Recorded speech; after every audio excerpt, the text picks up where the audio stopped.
ትናንት በተደረጉ የኢትዮጵያ ፕሪሚየር ሊግ ጨዋታዎች የተለያዩ ውጤቶች ተመዝግበዋል። ኢትዮጵያ መድንን ከኢትዮጵያ ንግድ ባንክ ጋር ያገናኘው ጨዋታ በኢትዮጵያ መድን 2-1 አሸናፊነት ተጠናቋል። ለኢትዮጵያ መድን አለን ካይዋና በከርሲያኒ ግቦቹን ማስቆጠር ሲችሉ ለኢትዮጵያ ንግድ ባንክ ብቸኛዋን ግብ ኬቲካጅ ማስቆጥረዋል። ምሽት 12 ሰዓት ላይ በተደረገው ጨዋታ ወላይታ ዲቻ ወልዋሎ ዓዲግራት ዩኒቨርሲቲን 1-0 በሆነ ውጤት አሸንፏል። ካርሎስ ዳምጠው የወላይታ ዲቻን የማሸነፊያ ግብ አስቆጥሯል። የኢትዮጵያ ፕሪሚየር ሊግ ጨዋታዎች ዛሬም ቀጥለው ሲካሄዱ አርባ ምንጭ ከተማ ከመቀሌ ሰባ እንደርታ 3:30 ላይ መቻል ከፋሲል ከነማ 9 ሰዓት ቅዱስ ጊዮርጊስ ከድሬዳዋ ከተማ ምሽት 12 ሰዓት ላይ ጨዋታቸውን ያደርጋሉ።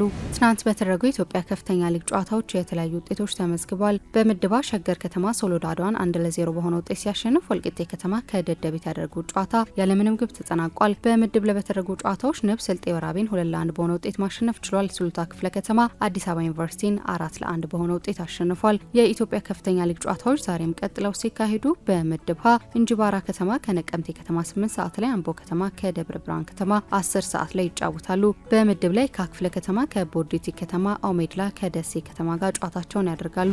ትናንት በተደረጉ የአውሮፓ ሻምፒየንስ ሊግ ጨዋታዎች የተለያዩ ውጤቶች ተመዝግበዋል። ባርሴሎና ቤኔፊካን 3-1 በሆነ ውጤት ማሸነፍ ሲችል በድምር ውጤት 4-1 በሆነ ውጤት አሸንፎ ወደ ቀጣይ ዙር ማለፉን አረጋግጧል። ሊቨርፑል ከፒኤስጂ ጋር ያደረጉት ጨዋታ በፒኤስጂ 1-0 አሸናፊነት ሲጠናቀቅ በመለያ ምቶች ፒኤስጂ ሊቨርፑልን አሸንፎ ወደ ቀጣይ ዙር አልፏል። ኢንተር ሚላን በሜዳው ከፋይኖርድ ጋር ያደረገውን ጨዋታ 2-1 በሆነ ውጤት አሸንፏል። ኢንተር ሚላን በድምር ውጤት 4-1 በማሸነፍ ወደ ቀጣይ ዙር አልፏል። ባየር ሊቨርኩሰን ከባየር ሙኒክ ጋር ያደረጉትን ጨዋታ ባየር ሙኒክ 2-0 በሆነ ውጤት ሲያሸንፍ ባየር ሙኒክ በሜዳው ባየር ሊቨርኩሰንን 3-0 ማሸነፉን ተከትሎ በድምር ውጤት 5-0 በማሸነፍ ወደ ቀጣይ ዙር ማለፉን አረጋግጧል። የአውሮፓ ሻምፒየንስ ሊግ ጨዋታዎች ዛሬም ቀጥለው ሲካሄዱ ሊል ከዶርትሙንድ ምሽት 2:45 ላይ፣ አርሰናል ከፒኤስቪ፣ አስቶን ቪላ ከክለብ ብሩዥ፣ አትሌቲኮ ማድሪድ ከሪያል ማድሪድ ጋር ምሽት 5 ሰዓት ላይ ጨዋታቸውን ያደርጋሉ።